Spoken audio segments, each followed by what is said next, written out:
Le decía que se terminó el Zoom rato, entonces, para retomar. Activa el audio, mi hermano. Ya, Gracias, mi hermano. A ya. veces uno no está tanto a esto y se hace un poquito complicado. Ah, ya. Entonces, mi hermano, que Dios nos ayude a seguir adelante. Tenemos que seguir orando, mi hermano. Dios es bueno y Dios sabe cómo hacer la obra. Recuerde que la obra es de Dios. Él quiere que continuemos. Él no quiere que desmayemos. Yo sé que va a venir tiempos difíciles, pero cuando más difícil se pone la situación, es porque Dios está trabajando. No sé si el hermano Pedro ha ido para allá a visitarlo. Sí, pastor, sí llegó un par de ocasiones, pero de ahí no se ha ido para allá. Unos par de ocasiones había ido. Ya, Entonces, eso pues, mi hermanito. ajá. Entonces, tenemos que seguir orando y tenemos que seguir adelante. ¿Tiene algún nombre la iglesia? ¿Le pusieron algún nombre ustedes?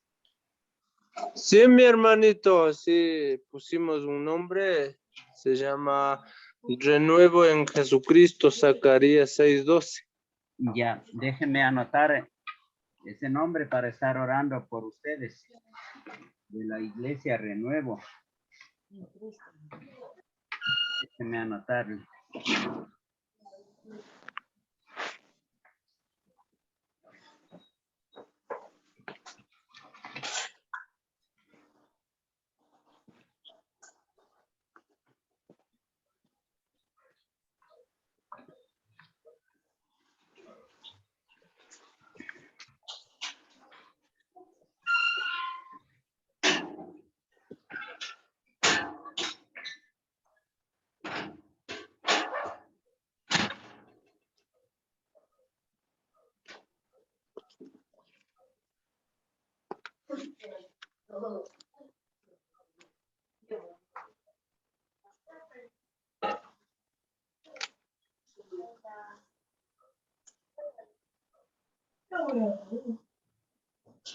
Decía que se llama Renuevo en Jesucristo.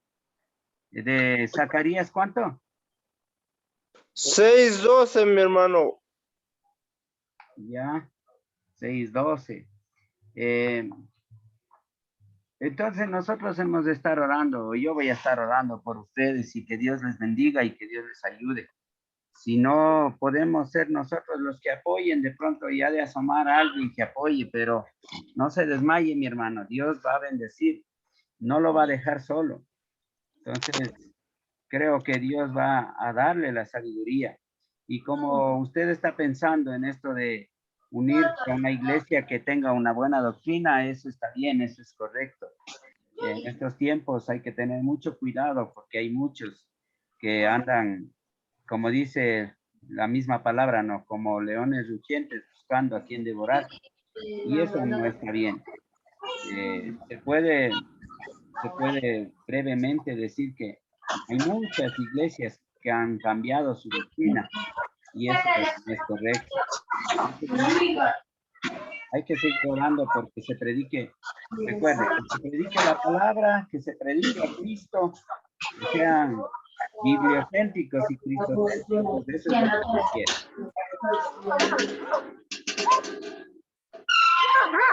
Sí, mi hermano pastor, eso es la idea y eso por eso he estado orando.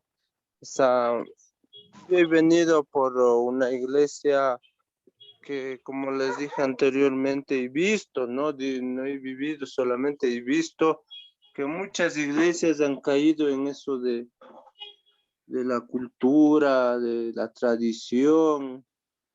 Entonces, las cosas que no son bíblicas, y entonces venido y entonces eso no edifica, pues entonces, bueno, yo de mi parte he sido bien conservador, entonces como he aprendido En mi tiempo de juventud, no mucho, un poco de la palabra y he estudiado. Entonces Dios me ha estado hablando por medio de su palabra en mi corazón que eso no está bien, no está bien. A veces, muchas veces la iglesia quichua principalmente ha caído en eso de tradiciones humanas, culturalismo, muchas cosas entonces, y eso no es bíblico. Y si ya sacamos algo de la Biblia y aumentamos eso, ya no, para mí, hermano, no es una iglesia, pues y entonces puede ser una iglesia, pero ya no sería de iglesia de Cristo, entonces. Eso, pues, mi hermano, eso he venido preocupando y trato de transmitir eso, pues, a los hermanos que están congregando también. Ya, Eso, mi hermano. pastor. Eso está bien. Bueno, esperemos que hoy día una hermana era de conectarse y esperemos que se conecte para empezar la segunda clase sería de este día. Voy a esperar unos 5 minutitos más esperemos unos 5 minutitos más para ver si se conecta. Claro, pastor, no se preocupen. Y déjeme llamarle a la hermana Emma a ver si se va a conectar. Porque ya era hora de conectarse ya. Eso está bien, mi hermano, de seguir adelante, de buscar a Dios y con la sana doctrina.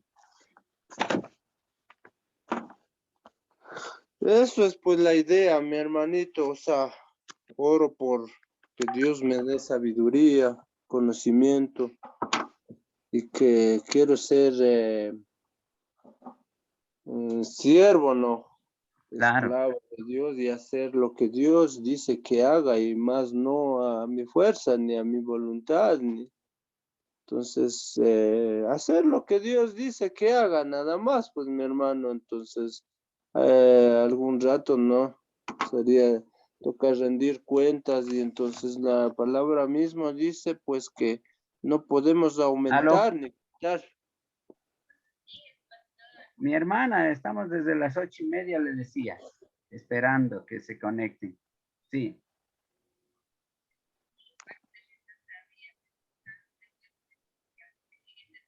ya, ya, mi hermano, ya. Ya se va a conectar la hermana para iniciar la clase. Mi hermano, hasta Ya, ahora pastor. nosotros hemos visto los 3 primeros capítulos de la clase. En este caso, hemos visto los 3 temas de que hablamos, en este caso, lo que es la Biblia, la revelación, la inspiración y la iluminación. Y la inerrancia de la Biblia, eso vamos a ver ahora, ¿sí? Entonces, para continuar con esta clase, y usted puede igualarse con lo que está en el internet, ¿no? Sí, mi hermano. Ya, y ahí usted puede ver. Entonces, no sé si puede abrir el material. Hermano, ¿puede abrir usted el material en su celular o usted por ahora lo va a ver en lo que yo voy a compartir en la pantalla? Sí, mejor es eso porque me hago bolas si voy a Ya, mi hermano, abrir. ya. Mi hermana Emma, buenos días. Buenos días, pastor. Disculpen ahora yo pensé que todavía no conecta, estaba desde una antes esperando. No he Ya. visto la hora. Bueno, yo les puse ahí en el WhatsApp del grupo, les puse a las 8:30. ¿No ha leído eso usted? No he leído, pastor. Disculpe que de Ya. mañanita me fui a la televisión. Sí. Oh, ya.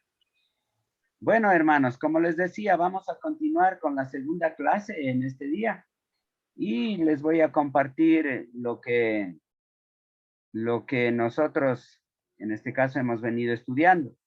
Déjenme compartir la pantalla y ponerles ahí el material.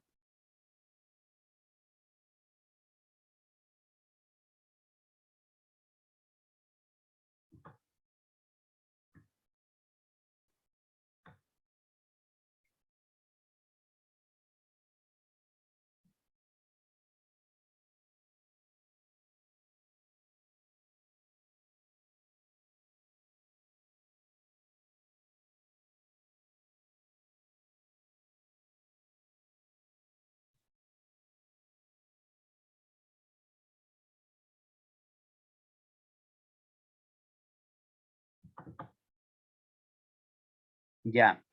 Ahí en la pantalla ustedes ya tienen entonces la continuación de la clase de hoy. Vamos a iniciar con el capítulo 4. El capítulo 4 trata acerca de la inerrancia de la Biblia. Cuando habla de inerrancia, es lo que está diciendo aquí en esta introducción. Mi hermana Emma puede ayudarme leyendo lo que dice aquí, la introducción. La escritura no puede ser quebrantada.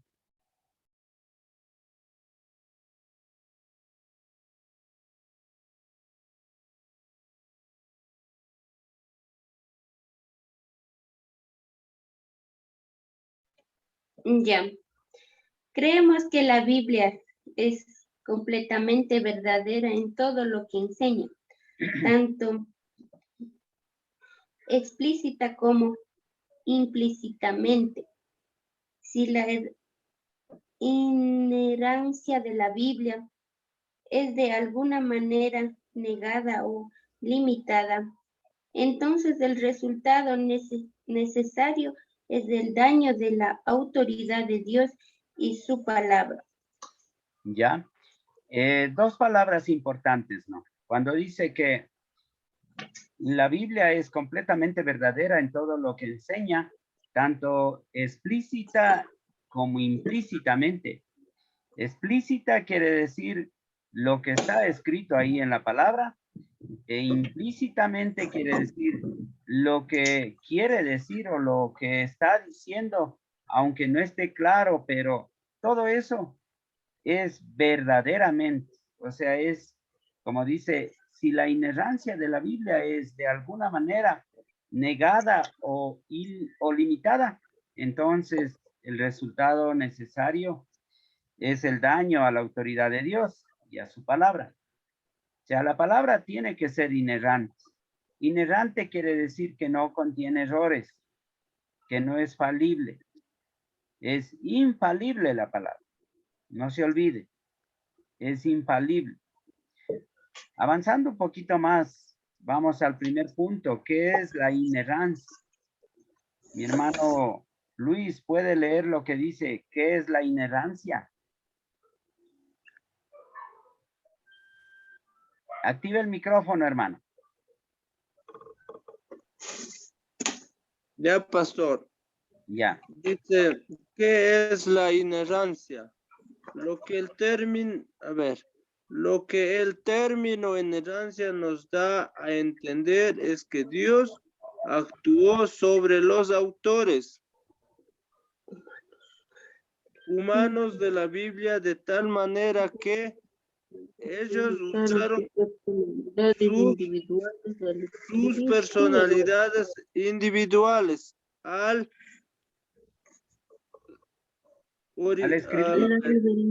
escribir sin error ni revelación sin error la revelación de Dios al hombre en las palabras de los manuscritos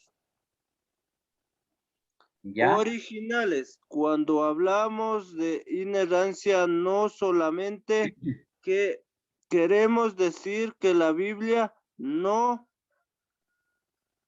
contiene errores, sino que ella es la verdad. Ya. Dos cosas importantes. Ahí está un dibujo, ¿no? Inerrancia quiere decir, la Biblia no contiene errores y la Biblia es la verdad. Eso quiere decir inerrancia. La Biblia no contiene errores y la Biblia es la verdad. Eso grábese en su mente y en su corazón. Los que contienen errores y los que de pronto tuercen la verdad somos nosotros a veces, los humanos. Tergiversamos o cambiamos el contenido de la palabra y también torcemos la verdad. Y eso es por parte del hombre. De Dios no ha fallado. De Dios todo está bien. De Dios ha hecho correcto. ¿Sí? Los argumentos a favor de la inerrancia. Hay algunos argumentos, como dice aquí. Es inerrante porque Dios tiene un carácter y el carácter de Dios es incambiable. ¿Sí? Dios tiene ese carácter tan perfecto y exacto. Otro de los puntos importantes, la Biblia es su palabra. O sea, es la palabra de Dios. No es que es solo mi palabra y listo. No, es la palabra de Dios. Y eso es algo muy importante que nosotros debemos tener en cuenta. Otro punto importante es que la palabra de Dios es la verdad. No se olvide de eso. Aquí hay un dibujo. En este dibujo dice, Dios inspira a la escritura. Dios lleva a los autores. La Biblia sin errores. De parte de Dios no hay errores, no se olviden. La palabra es una verdad absoluta. Otra cosa importante es que la palabra es una verdad absoluta, no es una verdad relativa. Recuerden, la diferencia entre verdad absoluta y verdad relativa es que la verdad relativa es lo que dice la gente. La gente dice que hay cosas que son verdad y hay cosas que solo son historia. Eso dicen mucha gente, hablando de la Biblia. Pero la verdad es que la verdad o lo escrito en la palabra es una verdad absoluta. No contiene errores. Todo es palabra de Dios y todo es verdad. Aquí como punto número 3, la palabra o toda la palabra de Dios es verdad. No se olviden de eso. Es una verdad absoluta. Yo estoy señalando con amarillo para que veamos. Otro de los puntos importantes es que los atributos de Dios que se narran en la palabra son verdaderos, como omnipotencia, su omnisciencia, la sabiduría, todo eso o todos los atributos se verían afectados si no fuera verdad o si tuviera errores en la palabra. Entonces la palabra de Dios no contiene errores. La palabra de Dios está afirmada y ratificada por el Espíritu Santo.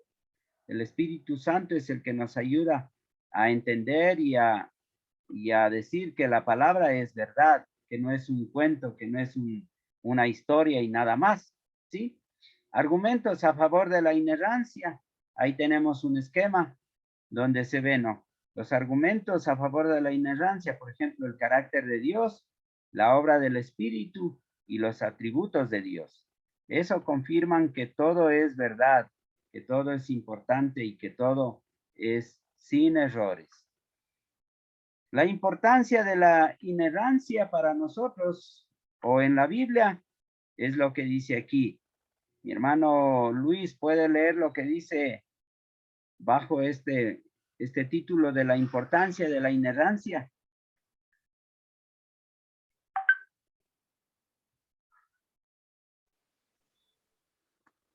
Algunos cristianos han devaluado la veracidad de la Biblia porque ellos creen que no es esencial para la misión de predicar el Evangelio de Cristo, mientras que la inerrancia no es técnicamente esencial para la salvación, si es lógicamente esencial para la salvación.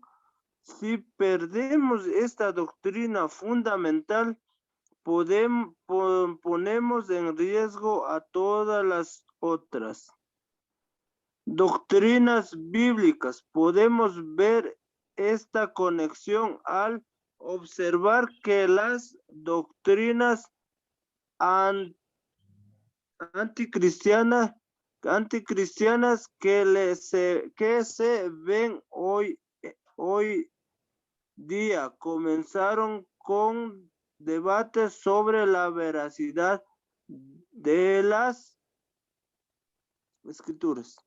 Ya, la inerrancia nos ayuda a mantener una doctrina sana, por un lado, y por otro lado, a mantenernos en lo que dice la escritura, ¿no? La palabra dice que la salvación es una vez y para siempre. Si la palabra fuera con errores, entonces capaz que nosotros dudaríamos de la salvación. Y aquí hay un punto controversial que hoy en día anda por ahí diciéndose de que la salvación se pierde, y eso es una verdad a medias, eso es una mentira, porque la salvación jamás se va a perder. Si la salvación llega a su vida, Dios va, en este caso, a confirmar de que no es así, ¿sí? Permítame en un ratito, voy a contestar una llamada.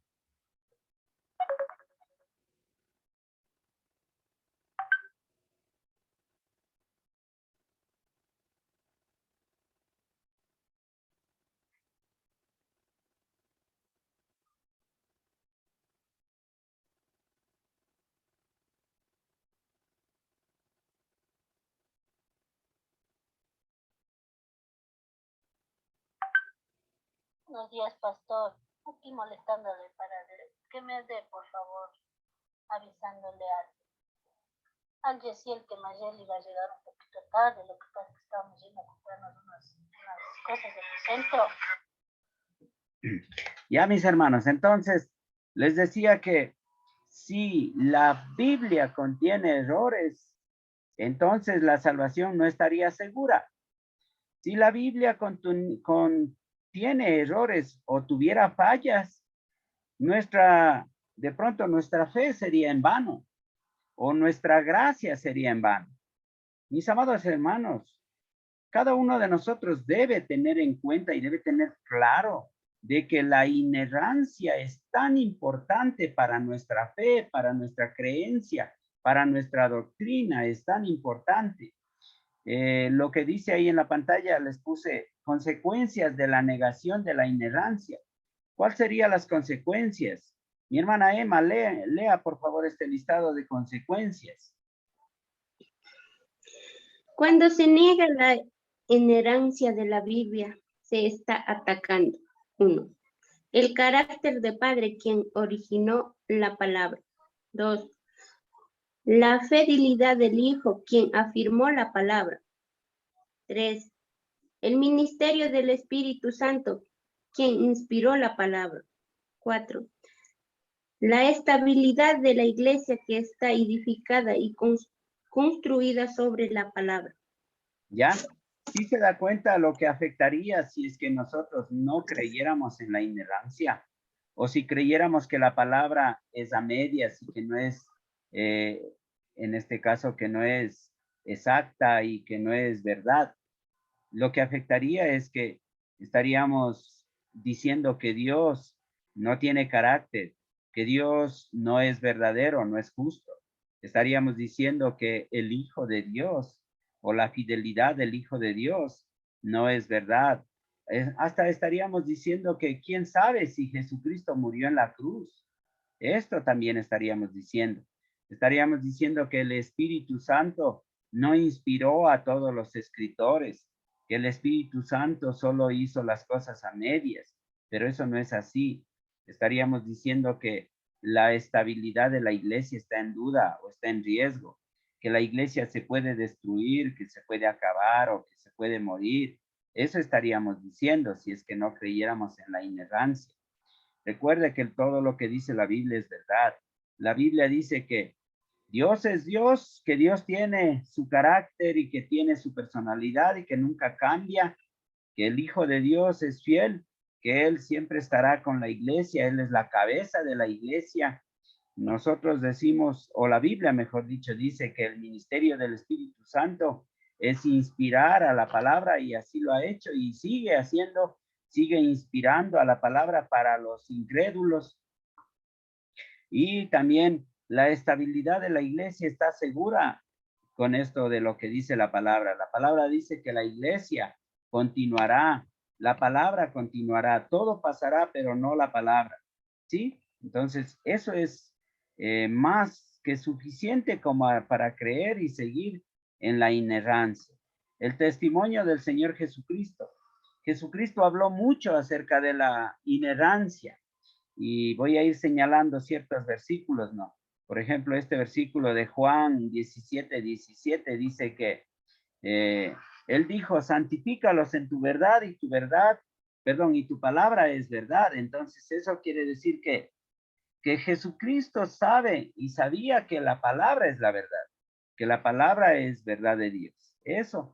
Más abajo también está otro texto donde el Señor Jesucristo, él mismo dice que él respondió y dijo, escrito está, no solo de pan vivirá el hombre, sino de toda la palabra de Dios.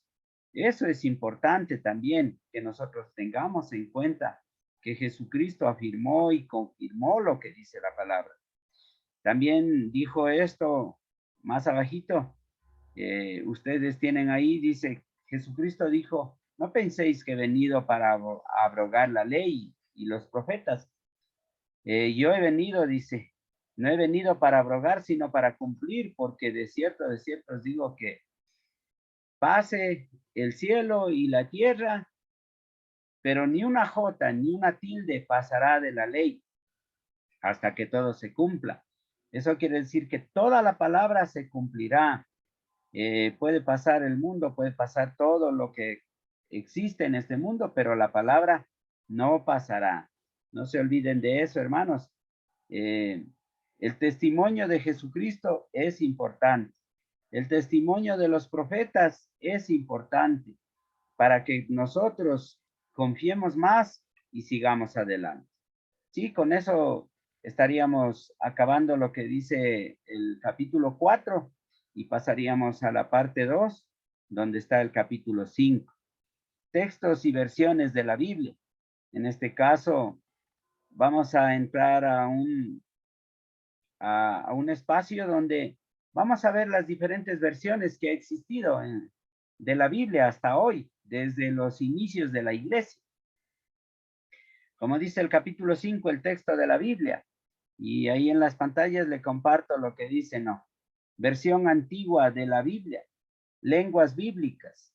Mi hermana Emma, ayúdeme leyendo lo que dice lenguas bíblicas.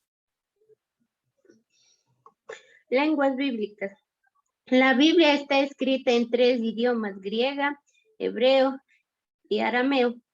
El Antiguo Testamento se escribió originalmente en hebreo y arameo. ¿Sigo? Sí, por favor. En arameo, el idioma que se hablaba en la Palestina y de la época de Jesús y en el Medio Oriente. Hay unos pocos textos tanto en el Antiguo como en el Nuevo Testamento, como en Marcos 5. Marcos 5:41. Lo más probable es que Jesús haya enseñado en arameo, aunque posiblemente sabía también hebreos y griego. Así que el mismo Nuevo Testamento es una tradición al griego traducción al griego de las enseñanzas del Cristo en arameo. El Nuevo Testamento está escrito en una variedad de griego conocida como Koine. Es un griego popular distinto del griego clásico, también distinto del griego de la Septuaginta. Ya. Para tener un poquito más claro, les voy a señalar aquí esta partecita. Esto quiere decir que el Nuevo Testamento está escrito en variedad de griego, conocido como koiné.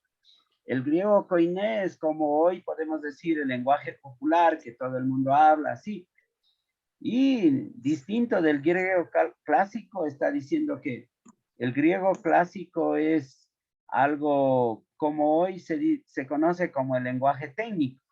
El lenguaje técnico es lo que habla, por ejemplo, los doctores, los abogados, hablan con palabras sofisticadas, con palabras técnicas. A eso se refiere y también dice que de pronto se pudo escribir también en el griego de la Septuaginta, ¿Qué es la Septuaginta? La Septuaginta es los libros del Antiguo Testamento que fueron escritos por los 70. Hubo 70 hombres que se dedicaron a hacer una transcripción del idioma hebreo al idioma griego. En este caso, en la época del silencio, ahí hubo una tribu, se puede decir, de los macabeos.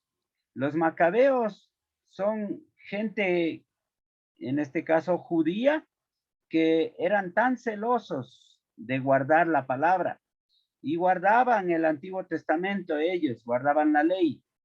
Y para que no se perdiera esta tradición, esta cultura que ellos tenían, ellos reunieron a 70 hombres conocedores de la palabra, conocedores de la ley. 70 hombres que se dedicaron a hacer una traducción, la traducción que es desde el hebreo y del arameo al griego. Por eso es que la Septuaginta es el conjunto de libros del Antiguo Testamento que están escritos, traducidos en griego. Pero como les digo, esto se hizo del hebreo, del arameo al griego. Por eso se llama Septuaginta. Septuaginta quiere decir 70, ¿sí? Esa Biblia o ese libro o esos escritos los tenían, en este caso, Jesucristo, y los tenían también los apóstoles. Ellos, de la Septuaginta, es de donde conocían y entendían lo que estaba escrito en la ley. Eso, queridos hermanos, avanzando un poquito más, esta parte está escrito en griego, y ese griego es lo que dice: en el principio era el verbo, y el verbo era con Dios, y el verbo era Dios. Juan 1:1. Algunas expresiones en arameo la indican más atrás, dice en el ejemplo, aunque varios casos se nota sustratos de ese lenguaje. La penúltima frase de la Biblia, ven, Señor Jesús, es un eco de la expresión aramea, Maranata. Eso es lenguaje arameo. Maranata, Señor nuestro, ven. Entonces, amados hermanos, que Dios nos ayude a tener el conocimiento de que la Biblia estaba escrita en 3 idiomas, pero ha ido cambiando y ha venido cambiando en estos últimos años. Desde en los tiempos de Jesucristo ha venido cambiando tanto el idioma como el material que fue usado para escribir. Mi hermano Luis, ¿puede leer esta parte donde le señalo con amarillo?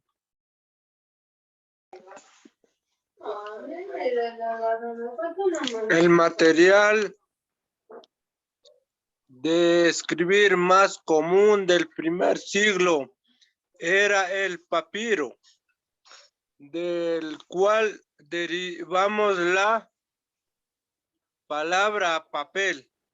Se hacía del tallo de papiro cortando su médulo en tiras delgadas.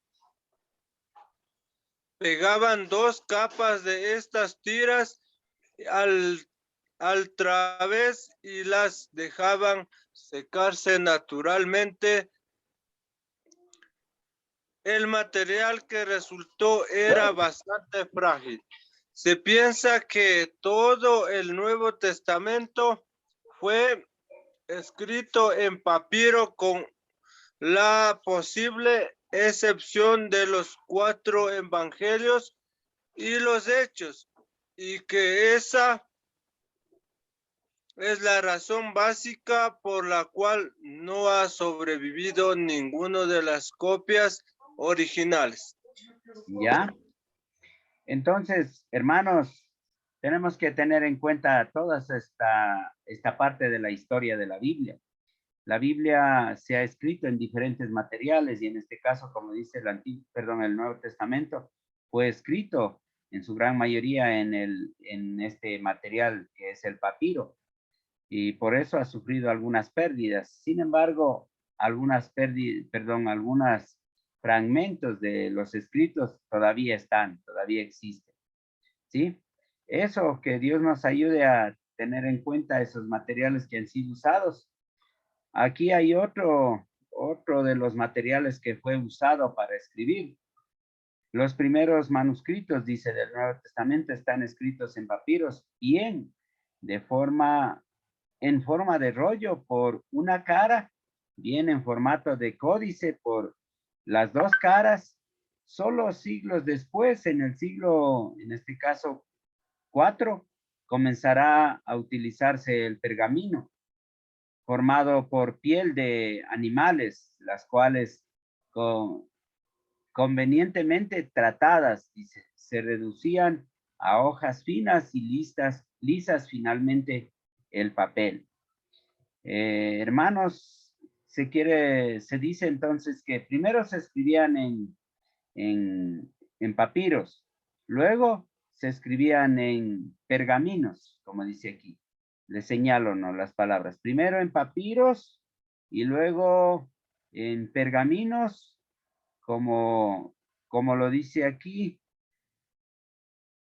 Déjeme señalar. Ahí, eso. Entonces, en esos dos materiales se empezó a escribir la palabra de Dios en el Nuevo Testamento. Luego dice de los papiros, el códice, en este caso, aquí esta parte que les señalo, dice, el códice consistía en un conjunto de hojas de papiro encuadernadas y es el prototipo del libro moderno. Así los primeros cristianos comenzaron a coleccionar y ordenar cada uno de los libros que hoy forman el Nuevo Testamento, en este caso el Nuevo Testamento canónico, ¿ya? El códice no es otra cosa que hacer un escrito en forma de libro. Quisiera que me ayude leyendo esta parte, mi hermana Emma, por favor, lo que le estoy señalando. Formato del códice. Aunque los manuscritos originales están perdidos, los que aún existen permiten tener un alto grado de confianza en el texto de la Biblia, tanto en el Antiguo como en el Nuevo Testamento. Está confirmado por un gran número de manuscritos de varias formas, edades que cubren muchos siglos. Los principales testimonios del Antiguo provienen de los textos masoríticos. El texto bíblico se mantuvo únicamente con caracteres consonánticos sin vocales hasta los comienzos de la Edad Media. Alrededor del principio del siglo VI, los masoretas se hicieron cargo del trabajo de los escribas de copia. Los manuscritos del Antiguo Testamento se dedicaron a tal